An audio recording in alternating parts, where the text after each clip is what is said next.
Heartthrob, how are you?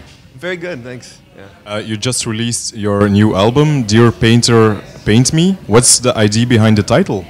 The title comes from some artwork produced by a German painter that I like, Martin Kippenberger, and it's sort of a riff on a musician or a painter, sort of their narcissistic side to them. And an artist's album is kind of like that. You're like kind of presenting all of your skills in like a bold statement, and I don't know, it was sort of a humorous title that I liked. So. Would you say autobiographic? In the sense where you present your ideas in music, and music is always emotional and reflects what is happening around you. And yeah, I think when music has meaning, or can have meaning when it relates to experiences, should at least. How long did you work on it?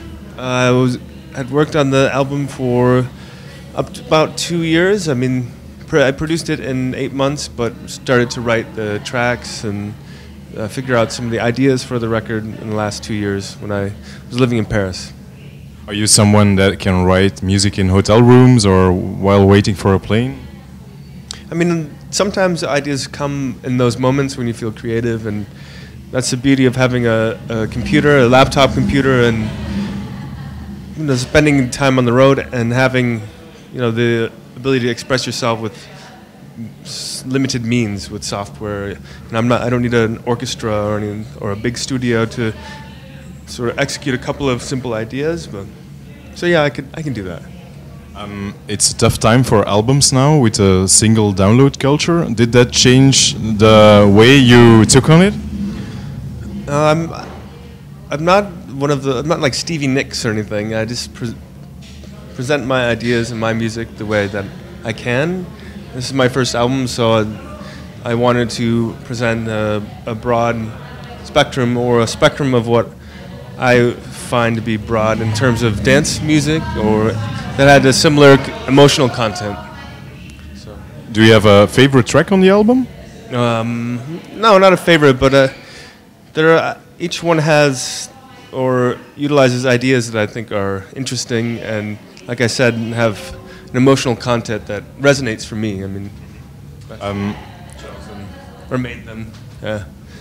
A while ago, you chose to move from New York to Paris instead of Berlin. Why was that? It must be double as expensive.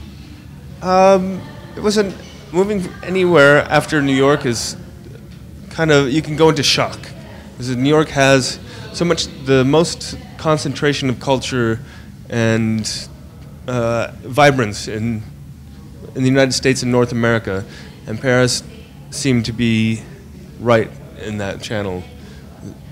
You don't really notice what you're missing because it's such a beautiful city. It's kind of a nice next logical step. You still live in Paris now? No, I moved to Berlin. Ah, okay, you moved to Berlin. What's the typical Parisian thing you will miss now?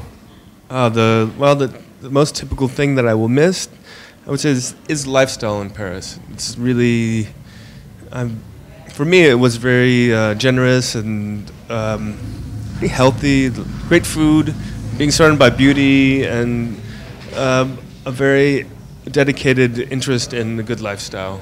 Most people.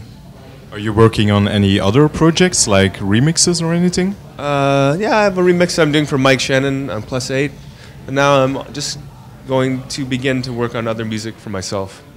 Okay, thanks a lot, and see you at I Love Techno. Yeah, my pleasure. Thank you.